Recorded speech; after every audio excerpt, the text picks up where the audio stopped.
அனைவருக்கும் வணக்கம். என்னுடைய லைஃப் ஸ்டோரி பற்றி வீடியோஸ் அப்லோட் பண்ணிகிட்ருக்கேன். முந்தைய வீடியோவோட லிங்க் டிஸ்கிரிப்ஷனில் கொடுத்துருக்கேன், பார்த்து தெரிஞ்சுக்கோங்க. அம்மாவை ஹாஸ்பிட்டலுக்கு கூட்டிகிட்டு போனேன். என்னோடய தம்பி எங்கள் வீட்டுக்கு ஃபோன் பண்ணியிருந்தான்.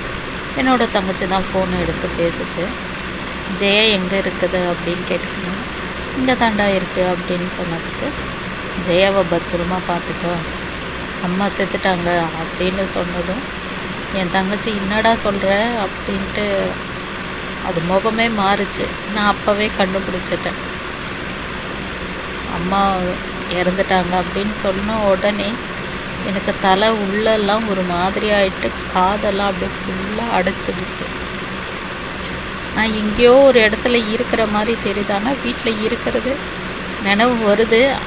எனக்கு மொத்தமாக அப்படியே இருட்டானது போல் ஆயிடுச்சு. ஆனால் ஒரு துளி தண்ணி என் கண்ணில் இருந்து வரவே இல்லை. என்னோடய தங்கச்சி அழுதுகிட்டே இரு ஜெயா வரேன் அப்படின்னு சொல்லிவிட்டு எங்கள் மாமி வீட்டுக்கு போயிட்டு அம்மா இறந்துட்டாங்கன்னு சொன்னதும், பொண்ணை இந்த மாதிரி சொல்லாதடி அடிச்சு போடுவேன் அப்படின்னு, இல்லை மாமி உண்மையாக தான் இப்போ தான் ஃபோன் பண்ணான் அப்படின்ட்டு சொன்னதும், இப்போ தானடி உங்கள் அண்ணன் கூப்பிட்டு போய்க்கிறான் உங்கள் அப்பாவை அப்படின்னு. அவங்க எப்போ போனாங்கன்னு தெரியல, அவங்களும் இங்கே தான் ஃபோன் வச்சுட்டுக்கிறாங்க. அண்ணனும் ஃபோன் இங்கே வச்சுட்டு போயிட்டுக்கிறான் மாமி. எங்களால் யாருக்குமே ஃபோன் பண்ணி கேட்க முடியல. ஜெயா மட்டும் ஹாஸ்பிட்டலுக்கு இங்கே ஃபோன் பண்ணி கேட்டுச்சு, இங்கே தான் கூட்டின்னு போய்க்கிறாங்க, இங்கே முடியாதுன்னு அங்கே அனுப்பிட்ட மாதிரி இருக்குது அப்படின்ட்டு சொல்லிச்சு. அதுக்கப்புறம் எங்கள் மாமி வந்து எதிரில் எங்கள் மாமா வீடு இருக்குது, அங்கே சொன்ன பிறகு அந்த அக்கா நம்பவே இல்லை. இப்போ தானே கொஞ்ச நேரத்துக்கு முன்னாடி வாக்கிங்லாம் நடந்து போயிட்டு இருந்தாங்க. அப்போதுலேருந்து நடந்து தான் போயிட்டு இருந்தாங்க. சரி வாக்கிங் தானே போகிறாங்கன்னா, ஆனால் வேக வேகமாக நடந்தாங்க, ஆனால் அது அந்த வலிக்கு தான் நடந்தாங்க போல இருக்குன்னு அப்படி பேசுகிறாங்க. அப்புறம் எங்கள் மாமி அங்கேருந்து வந்து எங்கள் தம்பி ஒய்ஃப் கூப்பிட்டுட்டே இருந்தாங்க. அது பேர் சொல்லி கூப்பிட்டாங்க, அது வெளியவே வரலை. அப்புறம் எங்கள் மாமி கத்துனாங்க, வாடி உங்கள் மாமியார் செத்துட்டாங்களாம் அப்படின்னு சொன்ன உடனே தான் அது அவங்க எல்லோரும் கத்தவே தான் வெளியே வந்துடுச்சு. நான் அதுக்குள்ளே எங்கள் அத்தைக்கு ஃபோன் பண்ணேன், என்னோடய தங்கச்சிக்கும் ஃபோன் பண்ணியிருந்தேன். முதல்ல சொல்லிட்டேன் அம்மா செத்துட்டாங்களாம் அப்படின்னு. அப்போவே அது அங்கே ஒரு டைம் வந்து அழுதுச்சு. நான் இரு ஃபோன் பண்ணுறேன் இரு அப்படின்னு சொல்லிட்டு வச்சிடுச்சு. நான் அதுக்குள்ளே அத்திக்கெல்லாம் ஃபோன் பண்ணி சொல்லிட்டேன். எனக்கு இந்த அதிர்ச்சி வந்து தாங்க முடியல, அப்படியே வயிறு வலி போல் ஆயிடுச்சு. நான் என்ன பண்ணுறது, வீட்டில் ஆளும் இல்லை. மறுபடியும் என் தங்கச்சிக்கு ஃபோன் பண்ணியிருந்தேன், எனக்கு ரொம்ப வயிறு வலிக்குது அப்படின்ட்டு சொல்லியிருந்தேன். அப்போ என்னுடைய பெரிய தங்கச்சி சொல்லிச்சு, நான் வரத்துக்கு எப்படியும் 11:15 ஆகிடும், நான் வரேன் இரு அப்படின்ட்டு சொல்லிச்சு. அப்படியே நான் அந்த பாய் மேலேயே உட்காந்துட்டு இருந்தேன். ஆனால் அப்போ கூட எனக்கு அழையே வரலை.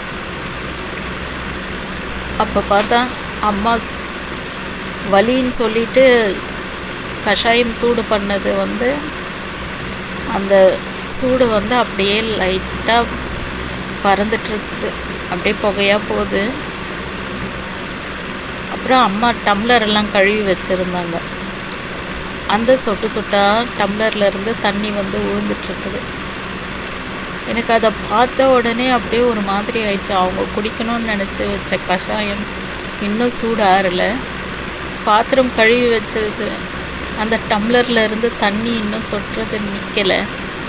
அதுக்குள்ளே உனக்கு என்னம்மா ஆயிடுச்சு அப்படின்ட்டு அப்பயும் நான் அழவே இல்லை. மனசுலையே நினச்சிட்டு இருந்தேன், அவங்களோட அந்த மாத்திரை டப்பா, அந்த தைலம்,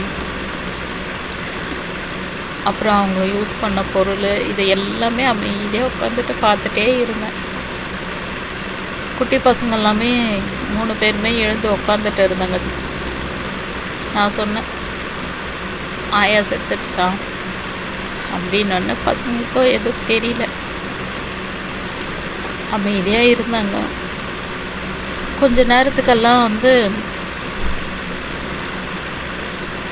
வேன் வந்துடுச்சு. அதுக்கப்புறம் அம்மாவை உள்ளே தூக்கிட்டு வந்தாங்க. அம்மாவை பார்த்த உடனே எனக்கு ஒரு மாதிரியாக ஆயிடுச்சு. காலெல்லாம் அப்படியே ஒரு மாதிரியாக, கை ஒரு மாதிரி தொங்க போட்டுட்டு அப்படி தூக்கிட்டு வந்து அப்படியே ஹாலில் படுக்க வச்சாங்க. படுக்க வச்சதும் எங்கள் மாமா தான், அதாவது என்னை பொந்த கோழின்னு கூப்பிடுற எங்கள் மாமா தான் மல்லிகைப்பூவே வந்து அப்படியே மாலை மாதிரி ரெடி பண்ணி அம்மாவுடைய கழுத்தில் போட்டுச்சு. அப்போ எனக்கு சொல்லணும்னு மைண்டில் தோணுது, ஆனால் என்னால் சொல்ல முடியல. எங்கள் அம்மாவுக்கு மல்லிகைப்பூ மாலெல்லாம் போடாதீங்க, எங்கள் அம்மாவுக்கு வாசனை பூவெல்லாம் பிடிக்காது. ஆனால் என்னால் அப்போ சொல்ல முடியல, எனக்கு வாய் வரல.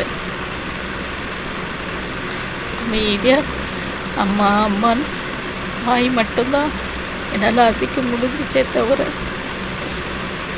அழவும் இல்லை, எதையுமே நான் பேசவும் இல்லை. ஆனால் என்னுடைய சின்ன தங்கச்சி மட்டும் ஒரு வாட்டி ஜெயா அப்படின்னு கூப்பிட்டுச்சு. அப்படி திரும்பி பார்த்தேன், என்ன அப்படின்னு கேட்டுச்சு. எதுவும் இல்லை அப்படின்னு. அப்புறம் எங்கள் அம்மாவுக்கு இதய துடிப்பு இருக்கான்னு சொல்லிட்டு அந்த இதயத்துக்கிட்டெல்லாம் கை வச்சு பார்த்தேன். இத்தனைக்கும் மாலெல்லாம் போட்டு அந்த இதய துடிப்பு இல்லைன்னு தெரிஞ்ச உடனே என்னால் இன்னும் வயிறு வலி தாங்க முடியல.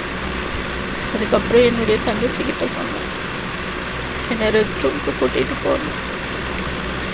அப்போது என்னை எழுப்பி நிற்க வச்ச உடனே எங்கள் அம்மாவை பார்த்தேன். அவ்வளோ பேர் சுற்றி நிற்கிறாங்க, கழுத்தில் மாலை, அதெல்லாம் போட்டு நிம்மதியாக படுத்துட்டேன். நான் ரெஸ்ட் ரூம்லாம் போயிட்டு வர்றதுக்குள்ளே எங்கள் அம்மாவுக்கு முகத்தில் மஞ்சள்லாம் பூசிட்டு பெரிய பொட்டெல்லாம் வச்சுட்டு இருந்தேன். அப்படியே அம்மா பக்கத்தில் வந்து உட்காந்தேன். அதுக்கப்புறம் திரும்பி பார்த்தா என்னுடைய தம்பி ஒய்ஃப் கூட வந்து ஜனங்களாக வந்து அழுதுட்டு இருந்துச்சு. நான் பார்த்துட்டு அப்படியே கீழே குடிஞ்சுக்கிட்டேன். அதுக்கப்புறம் தான் எங்கள் அப்பாலாம் வந்தாங்க. எங்கள் அப்பா வந்த உடனே என் பக்கத்தில் தான் வந்து உட்காந்தேன். எனக்கு என்ன சொல்கிறதுன்னு தெரியல. அப்படியே எங்கள் அப்பா மேலே படுத்துக்கிட்டேன்.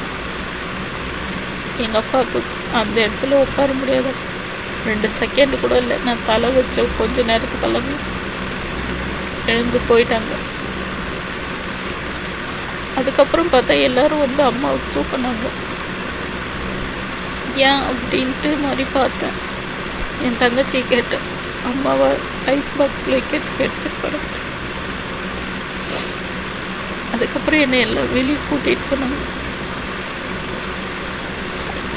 அவ்வளோதான், எங்கள் அம்மா என்னை விட்டு தூரம் போயிட்டு.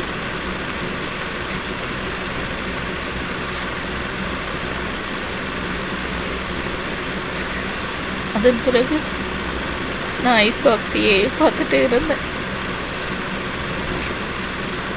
இங்கே தான் உட்காந்துட்டு இருந்தேன் வாசலில். நான் எப்போ உட்காருன்னே அந்த இடத்துல அம்மாவும் தூரம் ஐஸ் பாக்ஸில் வச்சுட்டு இருந்தாங்க.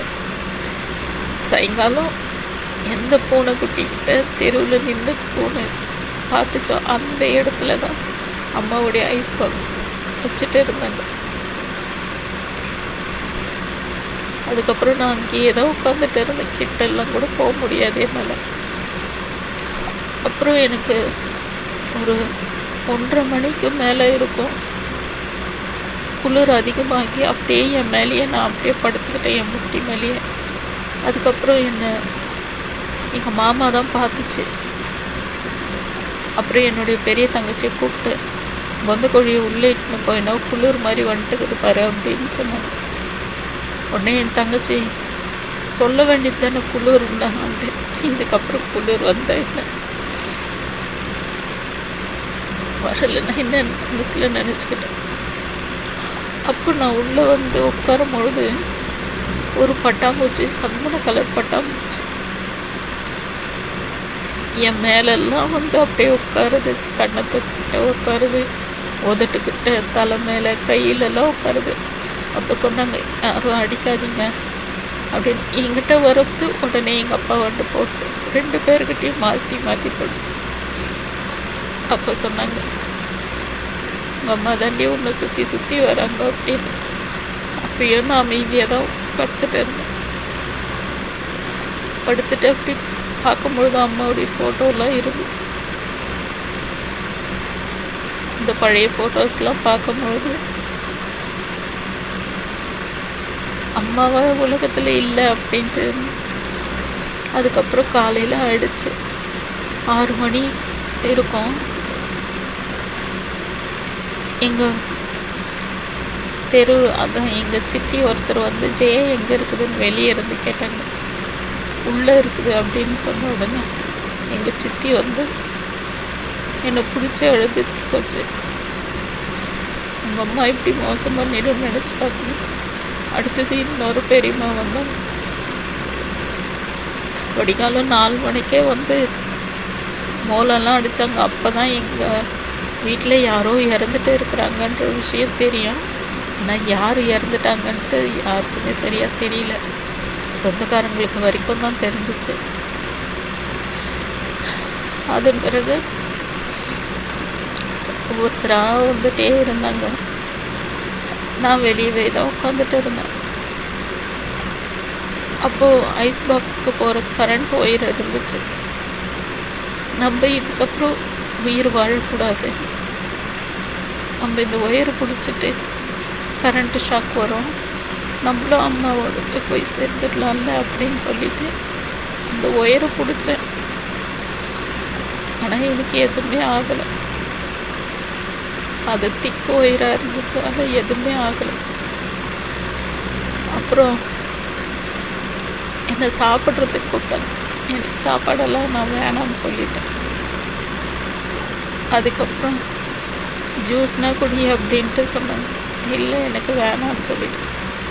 ஃபஸ்ட்டு எங்கள் தங்கச்சி வீட்டுக்காரர் பெரியவங்களும் அவங்கெல்லாம் வந்து நைட்டே வந்துட்டாங்க. சின்ன தங்கச்சி வீட்டுக்காரர் மட்டும் விடிய காலையில் கிளம்புனாரு. அங்கேருந்து வரத்துக்கு ஒரு 9 மணி ஆயிடுச்சு நம்ம வீட்டுக்கு வரத்துக்கு. அப்போ என்னை பார்த்ததுமே, அவங்கள பார்த்தது தான் எனக்கு இன்னும் துக்கம் அதிகமாகிடுச்சு. ஆனால் அப்பயும் நான் அழலை. அப்பயும் அவர் சொன்னார் அழாத அப்படின்னு. நான் முகம் அப்படியே வச்சிட்ருக்கவே. ஆனால் எனக்கு சமாதானம் சொல்லிவிட்டு அவர் போயிட்டு உள்ளே அழுதுட்டு இருந்தார். எங்கள் மாமா எனக்கு பொண்ணு தர மாட்டேன்னு சொன்னார். ஆனால் அக்கா தான் வந்து எனக்கு தான் கொடுக்கணுன்றது உறுதியாக இருந்துச்சு. எவ்வளோ சண்டை போட்டு எனக்கு அந்த பொண்ணை கல்யாணம் பண்ணி வச்சிச்சு. இது செத்துச்சுன்னு சொன்னோன்னே என்னால் தாங்க முடியல அப்படின்ட்டு சொல்லி அவர் உண்டார். அழுகுறது எல்லாமே எனக்கு கேட்டுச்சு. அதுக்கப்புறம் சாயங்காலம் ஆக ஆக ஐயோ அம்மாவை இன்னும் கொஞ்ச நேரத்தில் எடுத்துருவாங்களே அப்படின்ட்டுலாம் நான் யோசிச்சுட்டு இருந்தேன். அதுக்கப்புறம் என்னோட அத்தை பையன் எங்கள் மாமா வந்து ஜெயா ஏன் இங்கேயே உட்காந்துட்ருக்கவா, நான் அங்கே அம்மா வந்து கூட்டிகிட்டு போகிறேன். இல்லை மாமா என்னால் வரணும், நான் தூக்கின்னு போகிறேன் வா அப்படின்னு சொல்லி என்னை கூட்டிகிட்டு போச்சு. கூட்டிகிட்டு போன உடனே நான் போனேன். நான் போயிட்டு பார்க்கும்பொழுது எங்கள் அம்மா வாய்ஸ் பாக்ஸில் எல்லாம் எடுத்துகிட்டு இருந்தாங்க மேலே அந்த கண்ணாடியெல்லாம். இப்போ என்னை என்னுடைய தங்கச்சியும் மாமாவும் தான் பிடிச்சிட்டு இருந்தாங்க. நான் அப்போ கூட அழவே இல்லை. அம்மாவுடைய வலது கண்ணை என்னால் கையில் அந்த கை மடக்கின கையில் வச்சு கண்ணு திறந்து பார்த்தேன். அந்த நேரத்துக்கு என்னுடைய தம்பி வந்தான். என் கை பிடிச்சி இன்னும் இன்னத்துக்கு அவங்கள அப்படி பார்க்குறேன், அவங்க தான் செத்து போயிட்டாங்க விட்டுரு அப்படின்ட்டு சொல்லி அழுதான். அதுக்கப்புறம் கொஞ்ச நேரத்தில் அம்மாவுக்கு எல்லாமே இறுதி சடங்கு பண்ணுறதுக்காக எண்ணெய் சீக்கா வைக்கிறதுக்கெல்லாம் கூப்பிட்டாங்க. என்னால் அதை தொட்டு கூட வைக்க முடியாது. என்னுடைய தங்கச்சி தான் என்னுடைய கையை பிடிச்சி எண்ணெய் சீக்கா வச்சுட்டு என்னை விட்டுட்டு வர்றதுக்குள்ளே அது எல்லாமே முடிச்சுட்டு இருந்தாங்க. என்னுடைய தங்கச்சி வைக்கவே இல்லை. நான் எண்ணெய் சீக்கா வைக்கும் பொழுது அங்கே இருக்கிறவங்க எல்லாருமே அழுதாங்க. அதுக்கப்புறம் அங்கேருந்து அம்மாவை கூட்டிகிட்டு வந்து எங்கள் வாசலுக்கு நேராக போட்டு இருந்தாங்க. அப்போ அங்கேயே எதோ பண்ணிவிட்டு அரிசி என்னை போட சொன்னாங்க. என்னால் கையில் பிடிக்க முடியல. அப்போது என்னை பொந்த கோழின்னு கூப்பிடுற எங்கள் மாமாவும் என்னை ஆரவல்லின்னு பேர் வச்ச இன்னொரு மாமாவும் கையும் மெதுவாக பிடிச்சாங்க. என்னுடைய சின்ன தங்கச்சி வீட்டுக்கார அரிசி கொடுத்து அம்மாவுக்கு போட வச்சாங்க. அதுக்கப்புறம் கொஞ்ச நேரத்துக்கு எல்லாமே அம்மாவை வந்து அந்த பாடையில் வச்சு அப்படியே தூக்குனாங்க. அவங்களோட அந்த வெள்ளையான முகம் அவ்வளோ க்ளீனாக அழகாக தெரிஞ்சிச்சு. அவங்க போட்டிருந்த நைட்டி அவங்களுக்கு பிடிக்கவே பிடிக்காது. ஆனால் அந்த நைட்டியில் தான் அவங்களோட இறுதி ஊர்வலமே போகணுன்னு இருந்திருக்கு. அந்த கூரை புடவை அது எல்லாமே கட்டிட்டாங்க. நான் கட்ட சேரில் அப்படியே உட்காந்துட்டு இருந்தேன். பாடையெல்லாம் தூக்கிட்டு அப்படியே போனாங்க. எல்லாருமே அம்மா பின்னாடி போனாங்க. அதுக்கப்புறம் வண்டி ஒன்று ரெடி பண்ணியிருந்தாங்க. அம்மாவும் அதில் தூக்கி வச்சுட்ட பிறகு அப்பாவும் அதிலே போயிட்டாங்க. அதுக்கப்புறம் எனக்கு அந்த ஜனத்தில் வண்டி எப்படி போச்சு என்னன்னு தெரியல. அதுக்கப்புறம் என்னுடைய 2 தங்கச்சிங்களும் அழுதுகிட்டே ரிட்டர்ன் வந்தாங்க. எனக்கு அந்த செகண்டே நான் வந்து ஏதோ உலகத்தில் நம்ம அனாதையாக ஆயிட்டோம் அப்படின்றது போல் ஆயிடுச்சு. எல்லோரும் வீடெல்லாம் அப்போவே பெருக்க ஸ்டார்ட் பண்ணிட்டாங்க. என்னை குளிக்க வைக்கிறதுக்கு கூட்டிகிட்டு போயிட்டாங்க.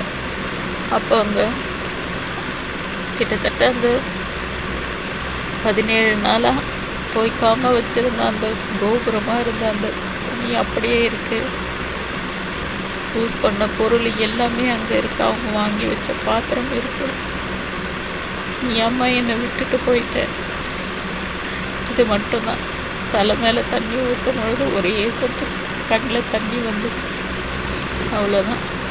அதுக்கப்புறம் நான் உள்ளே வந்துட்ட பிறகு பார்த்தா என்னோடய தம்பி ஒய்ஃபும் வீட்டு உள்ளே வந்துகிட்டே இருந்துச்சு. குழந்தைய எடுத்துகிட்டு வந்து பக்கத்தில் தான் உட்காந்துச்சு. நான் அப்போ அதுக்கிட்ட பேச மாட்டேன்.